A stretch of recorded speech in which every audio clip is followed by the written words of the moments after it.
Page 24, Overture from the William Tell Opera. Normally it's called the William Tell Overture for this piece, but okay. And we got another piece with just notes going crazy all over. Well, let's take a look and see if we can make some sense out of it. It's on pages 24 and 25. It's 5 lines long in this book. In your book, I really don't know what pages it's in, but in this book, that's it. Treble and bass clef. 1 sharp in the key signature, in the key of G major. Make sure you can do the G major scale. Common time or 4/4 time. Has a pickup beat. We're coming in on beat 4, and we got 8th notes all over the place. Let's take it one hand at a time and see if we can make some sense out of this. In the right hand, they've got their finger numbers. They're giving you 2 sets of finger numbers. The one set is above that line and the other set is below that line. Now there's different ways publishers use to indicate alternate fingers, but this is one way of doing it. They're telling you you can do thumb on all of them, the 4 and 1. 1, 2, 3 and 4 and 1 and. Or they're telling you on the others you can do 3, 2, 1. Remember I told you before to use different fingers on repeated notes. It comes in handy when it's quick. This is a quick piece, and I would recommend different fingers, not the same finger. You'll get tense and it'll slow you down. So do this 3, 2, 1. 3, 2, 1, and then 2, 1 for the last one. Because we need to end on a thumb so we can get the G. So it's 3, 2, 1.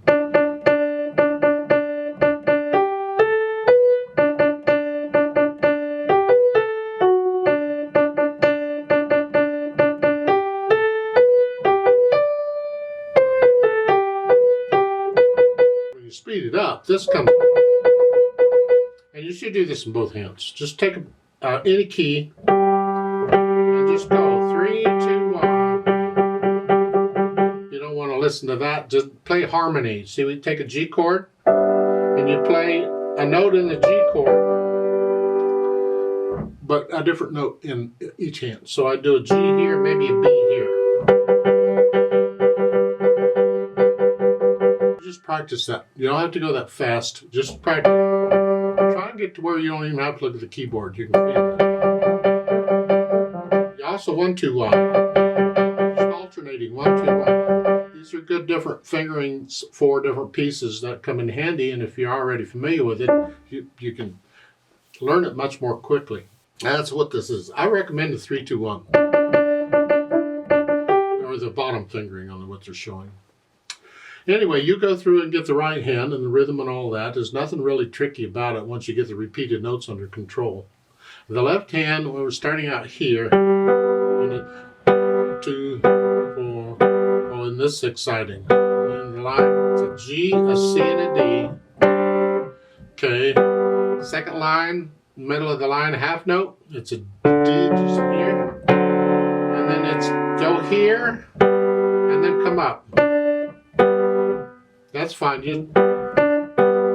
It's not the greatest, but that's fine. We can do that. And then for the last measure on page 24, you get treble clef. So now we're up here. And then the D sharp 8, F. Remember the F sharp's in the key signature. So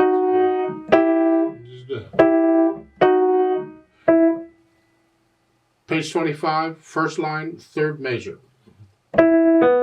Hopefully you know what these notes are. You're using ledger lines again, but you should know those notes. It's a B and a G. When you come back up, do it again. Second line, now you have the A and a G. And then the 4, 2.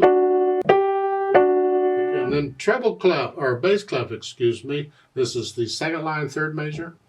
Bass clef, you're down here again. You were here in this fingering, so go ahead and come back to this fingering again. It's 5, 3 there.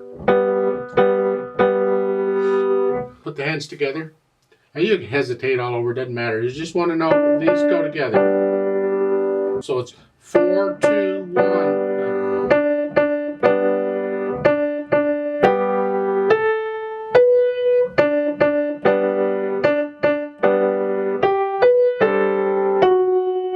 You go through and put the hands together. and then go back through it a few hundred times and work on the trouble spots and get rid of the hesitations. You can keep it slow.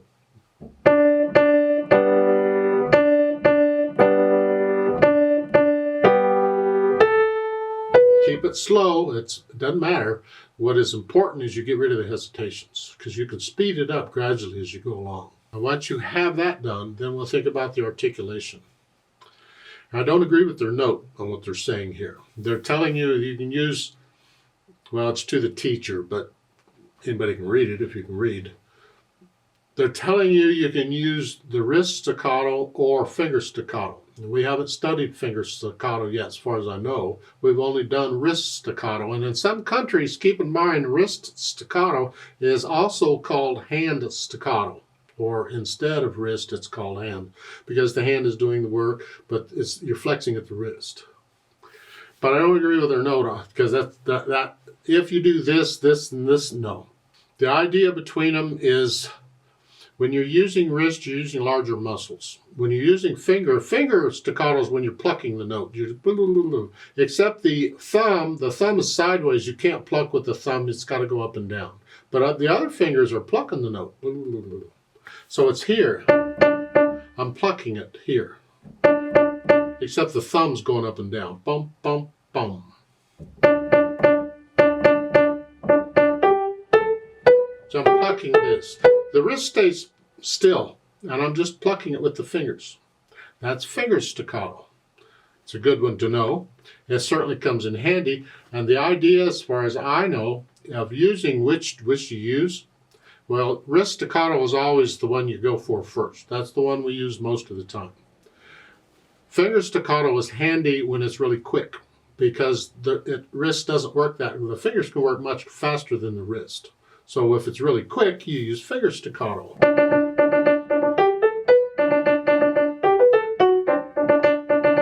So, okay.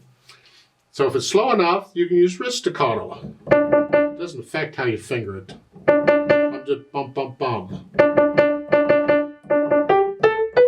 Bum, bum, bum. That's wrist staccato. Now, if it's really loud, then you have to use larger muscles. There, you're pretty much forced to use wrist staccato or arm staccato, which we'll get to later. Finger staccato won't work on really loud. You can't play really loud with just the fingers like that. It doesn't work. So you have to consider, what does the music need? In this piece, I'm going to encourage you to go ahead and use finger staccato because it's fast. It's not that loud. So try and just work on the fingers. Keep them all real short. Now, on the left hand, you can't do finger staccato on chords. You got to use wrist. I'm on the key and it's bouncing off. Can you do different in the hands at the same time? See here, because the thumb goes up and down, and you're playing that at the same, you are sort of doing wrist on that one. It's up to you. But I would encourage you to try and use finger staccato as much as you can in the right hand. You have to use the wrist in the left hand. Now, occasionally in the left hand, you do get a single note in the left hand, like at the top of page 25, first line, third major. You hear? There, if keep it simple, whatever you're doing in the right hand, you can do in the left. So if you're using wrist, so do it if you want to do them both the same, that's fine. Because they're quarter notes and not eighth notes, you can actually do the wrist there if you wanted to. To keep it simple, I'll leave that up to you. That would be the staccato. Now, there are accents in here. You give them a little extra. Just play them a little louder than normal. So you work on the articulation, and when you're sort of comfortable with that, then we'll think about the dynamics. And that goes to the right hand, the melody. MP, mezzo piano, sort of soft. This left-hand chord's got to be soft in the background.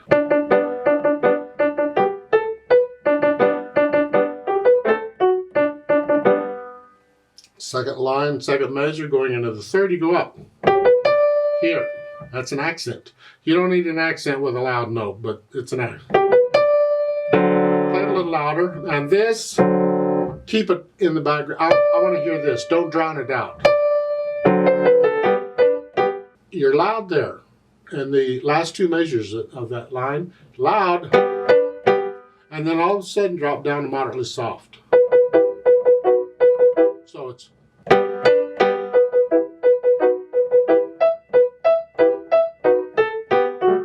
and come down to soft, bop, bop, bop. Here, and then go back to moderately soft again. Go to moderately loud or so at the end of the line. So starting with the last measure of the first line. And then all of a sudden you drop down. Like you were. And here, on the second line, fourth measure, go up, they were in crescendo up to moderately loud. And then come back down. So start with the second line, third measure, moderately loud, moderately soft. There, go back down. And then come down. I tend to get a little louder. I tend to crescendo in that because that's how I felt it.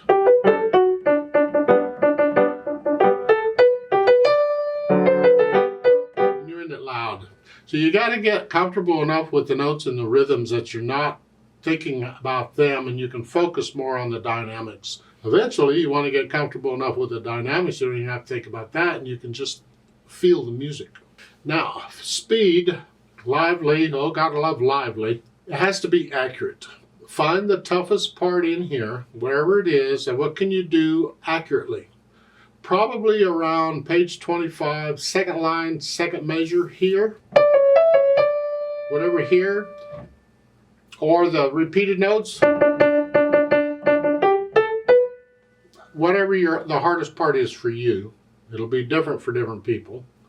And what can you do accurately? And that's your lively. Don't play it my lively, you play it your lively. If you listen to recordings of orchestras play this, some orchestras just get carried away on just how lively they go. They just go lickety-split. I mean, this is the theme used for the TV series in the U.S. for the Lone Ranger series way back in the 50s and all this.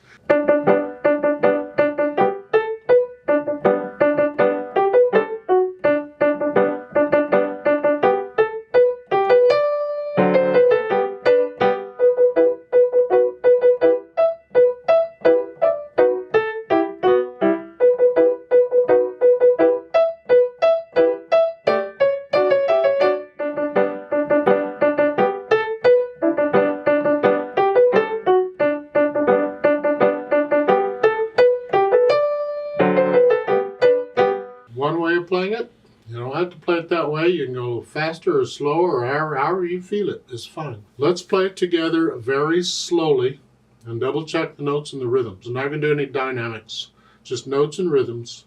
I'll give us 3 counts because we come in on beat 4.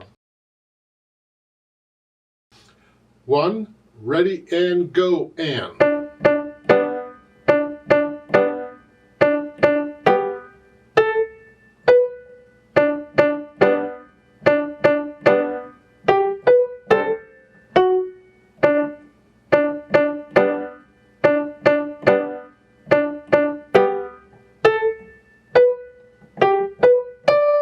2 and 3.